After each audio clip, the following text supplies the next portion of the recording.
Back from the break, that's just a little unison thing, left, right, right. Okay, so it's just left, right, right with the feet, left, right, right, left, right, right. But I am splashing the hat. That kind of thing. You hear that a lot of that with Bonham, right?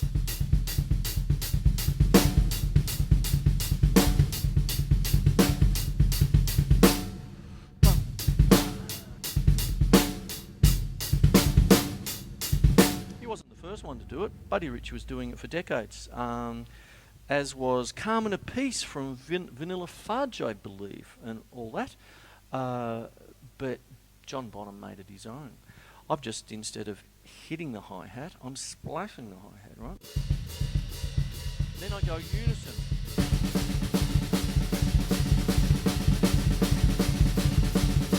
Then I don't.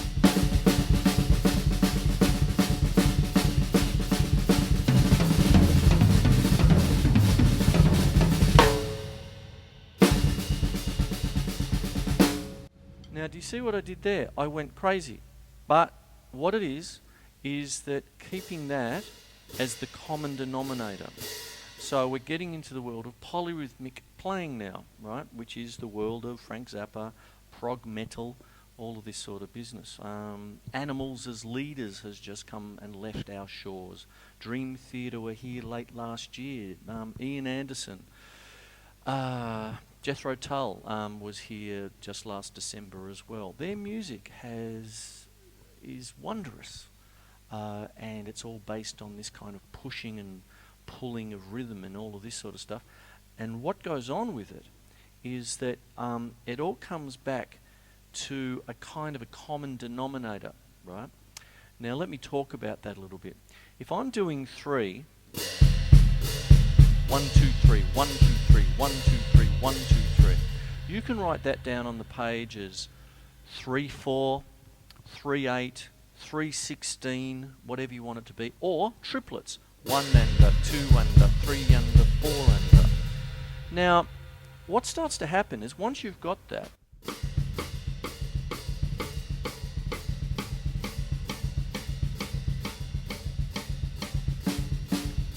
there's my right hand with my left foot. Now, if I just play, if we call that a crotchet, and I just play quavers,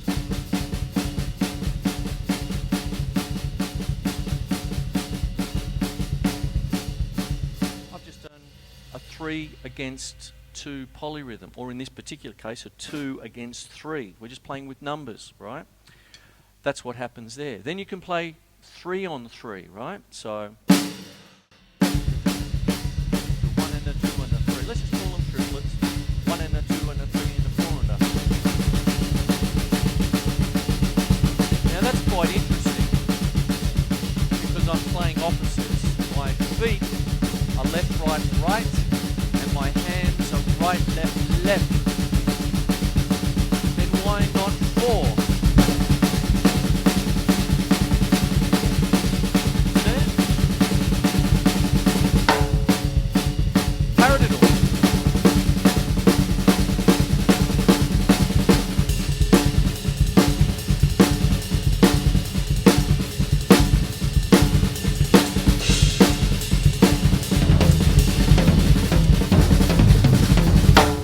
So what goes on with that? I'm now getting into what we call a 4 against 3 polyrhythm, but it's still manageable. It's not quite off the planet yet. What we're doing here is essentially a paradiddle rock beat.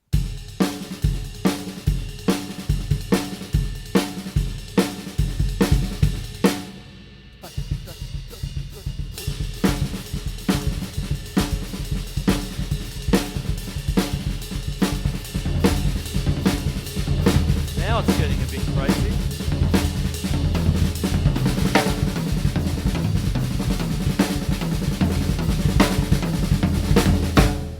And then on it goes. You could do 5s. So if I do hippopotamus, a 5-syllable word. Hippopotamus. There you go. And put that in like hippopotamus, hippopotamus, hippopotamus, hippopotamus, hippopotamus, hippopotamus, hippopotamus, hippopotamus, hippopotamus, hippopotamus, hippopotamus,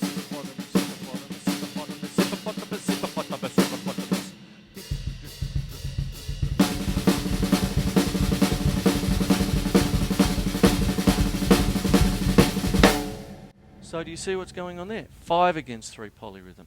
Now, one of the things that you can do, this is quite interesting, this goes back to certain things. There are certain drummers who I really wish would get more recognition for their name than all the people that we love and adore. Like I've already said, John Bonham, and you know, all of this, they're much adored. But John Bonham once said that the best drummer that England has produced is Barrymore Barlow from Jethro Tull, and that is a direct quote from Mr. Bonham. And that was really, once I really got into the work of Jethro Tull and I started to understand this polyrhythmic business and all of that sort of stuff, I started to hear things and going, did he really do a quintuplet then on 2 bass drums in 1975? Now, this is getting accolades, you know, from various people, like a drummer, a Melbourne drummer that I know, Virgil Donati. You know, I've known him since the late 70s, you know, that kind of thing.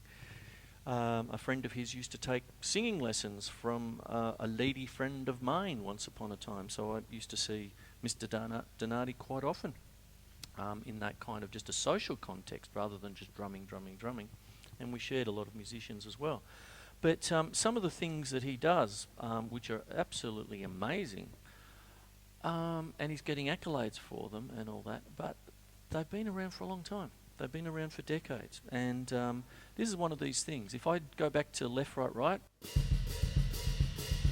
going to hold on to that. Quintuplets.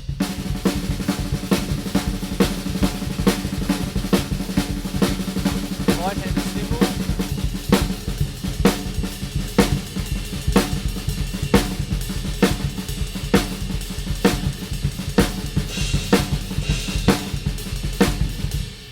That's an interesting rhythm, isn't it? Sort of thing. I don't know where you'd use it. But it's usable, I'm sure it is. But that's what goes on. If I change the sticking to right, left, left,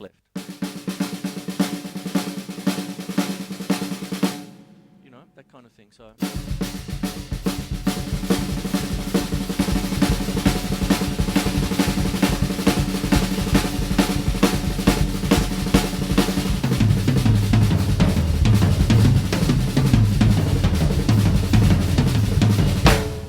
Now that's got more of a use to it, you know, you've got that.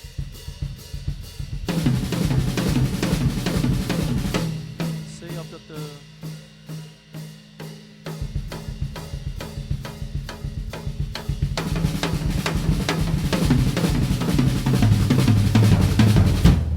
Bang, there's something, you see. So there's something there for you. Now, what's gone on here is I've gone from fairly straightforward to quite out there freaky, you know, that kind of thing. But there are styles of music out there that use this kind of business, okay? A lot of this polyrhythmic playing doesn't come from just some smarty pants, you know, who's trying to fit everything bar the kitchen sink.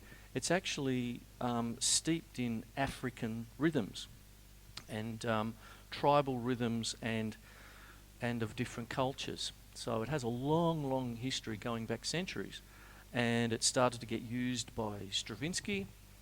He's very famous for his polyrhythmic writing, and then on it went from there. Okay, so I've mentioned a few people. They're all fantastic, but just remember, it's a very old, very established kind of music style within certain cultures. Okay, it's just not there just to be, look how good I am or anything like that. It's steeped in history and culture and respect. There you go. More after the break, hey? There you go.